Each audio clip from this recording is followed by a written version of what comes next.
Alors, en célébrant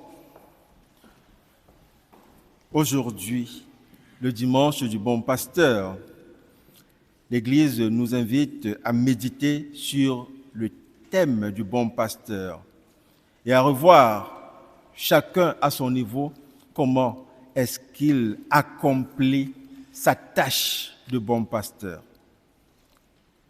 Nous le savons tous, le bon pasteur est une personne qui est à la tête du troupeau. Une personne qui conduit, qui guide, qui prend soin, qui protège le troupeau, qui rassemble le troupeau. Et dans les Saintes Écritures, et dans l'Ancien Testament en l'occurrence, ce titre de bon pasteur est donné à Dieu. Dieu comme ce pasteur qui est à la tête de son peuple, qui guide son peuple, qui protège le peuple, qui prend soin du peuple. Nous voyons ce thème développé par plusieurs prophètes, mais surtout le plus connu, c'est celui développé par le psalmiste dans le psaume 22, lorsqu'il dit « Le Seigneur est mon berger, rien ne saurait me manquer ». Justement, pour nous faire comprendre que Dieu est ce berger-là qui prend soin, qui protège, qui garde, un peu comme lorsqu'il a conduit le peuple pendant l'exode, de la sortie de l'Égypte jusqu'à son entrée à la terre promise. Mais seulement dans l'Ancien Testament, ce visage ou alors cette présence de Dieu comme bon pasteur reste encore abstraite.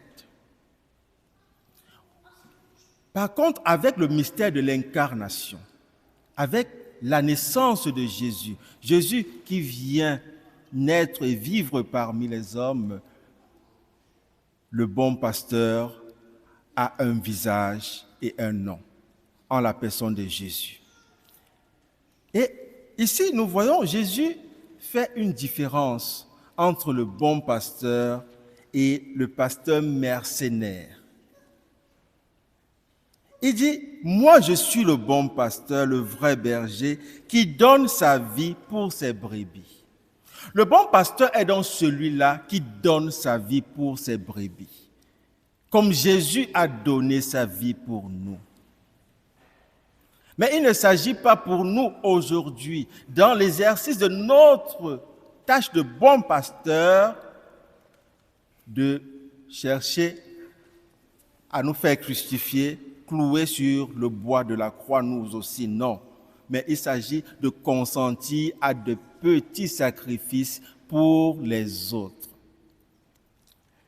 Jésus ici, lorsqu'il parle des mercenaires, il fait allusion aux grands prêtres et aux pharisiens de son époque, qui étaient justement les guides spirituels du peuple, mais qui ont lié des lourds fardeaux et ont déposé sur les épaules, chargé les épaules du peuple de ces lourds fardeaux, pendant qu'eux-mêmes ne les remuaient pas du doigt. Voilà pourquoi Jésus ici va nous faire voir ce comportement des pharisiens et des grands prêtres comme étant justement un comportement de pasteur mercenaire. Parce que ce sont là des pasteurs qui ne prennent pas soin du peuple, mais plutôt qui se servent du peuple. Oui, chers frères et sœurs, certainement, il nous est déjà arrivé de faire l'expérience d'un médecin traitant qui, lorsque nous allons le rencontrer, à peine on lui a dit comment est-ce qu'on se sentait, il ne prend pas le temps d'aller en profondeur dans ce que nous lui expliquons, que nous ressentons, mais il va très vite en disant alors tu payes par carte ou en espèces. Oui, nous avons également dans des paroisses où nous sommes passés, où nous avons des prêtres qui sont fades, à qui il est très difficile d'arracher un sourire. Des prêtres qui, partout, dans toutes les paroisses où ils sont passés, plutôt que d'être des solutions aux problèmes, ils sont toujours en train de créer des problèmes. Et ce sont justement là des personnes qui exercent leur vocation comme mercenaires et non comme bons pasteurs. Nous devons le comprendre.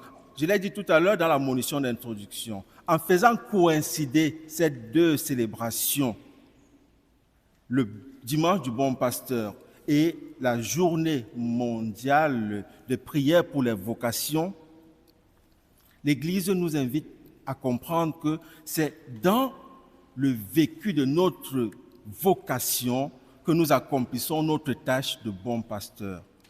Donc, le prêtre qui est incapable d'apporter des solutions concrètes aux chrétiens, aux paroissiens, aux fidèles qui lui sont confiés, est un prêtre mercenaire. Le médecin qui est incapable d'apporter justement le soin qu'il faut aux patients qui sont devant lui est un médecin mercenaire. Pareil pour l'enseignant, pareil pour le juge, le commerçant, ainsi de suite. Nous devons le savoir, chers frères et sœurs, nous sommes les bons pasteurs d'aujourd'hui. Et notre tâche de bon pasteur, nous l'accomplissons dans l'exercice de notre vocation. Vocation signifie vocare, c'est-à-dire c'est un état intérieur par lequel l'homme répond à l'appel de Dieu. Dieu appelle l'homme à être médecin, à être prêtre, à être commerçant, à être enseignant, ainsi de suite.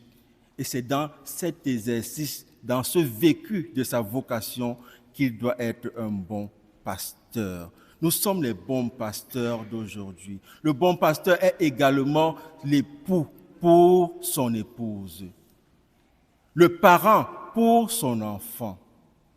Lorsque nous pouvons avoir dans des couples des époux qui ne savent pas prendre soin l'un de l'autre, alors là, nous sommes des époux mercenaires. Des parents qui ne savent pas prendre soin de leurs enfants, ce sont des parents mercenaires. Jésus nous dit, le bon pasteur est celui qui va justement accomplir sa tâche avec efficacité.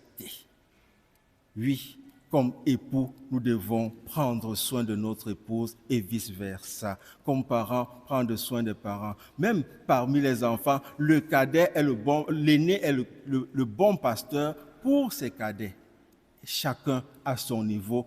Personne ne pourra dire ici qu'il n'est pas concerné et qu'il n'a pas de tâche de bon pasteur à accomplir. Chacun à son niveau a une tâche de bon pasteur à accomplir. Nous sommes donc les bons pasteurs de notre temps et à la suite de Jésus, qui nous a associés à cette mission de rassembler toutes les brebis dans le même enclos, c'est-à-dire tous sous la hourlette de l'unique pasteur. C'est en exerçant correctement, efficacement, notre tâche de bon pasteur que nous pourrons conduire toutes les brebis dans l'enclos de l'unique pasteur qu'est Jésus. Alors, demandons en ce dimanche cette grâce d'être ces pasteurs dans nos différents milieux de vie et dans l'accomplissement, le vécu de notre vocation, afin de pouvoir, avec Jésus, rassembler tout le troupeau du Père dans un seul enclos. À Jésus, honneur et gloire pour les siècles des siècles.